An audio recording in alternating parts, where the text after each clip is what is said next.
চাপে পড়ে বাপ গ্রাহক ধরে রাখতে রিচার্জের দাম 200 টাকা কমালো জিও, বাড়ালো বৈধতাও। এরকমই কিন্তু একটা আপডেট দিল গুগল।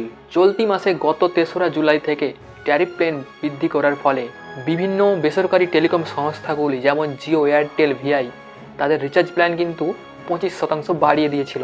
ফলে মাথায় হাত পড়ে গিয়েছিল বেশ কিছু গ্রাহকদের। জিও রিচার্জ প্ল্যান বাড়িয়ে দেওয়ার ফলে কিন্তু বেশ কিছু গ্রাহক অনেক ক্ষুব্ধ হয়ে গিয়েছিলেন।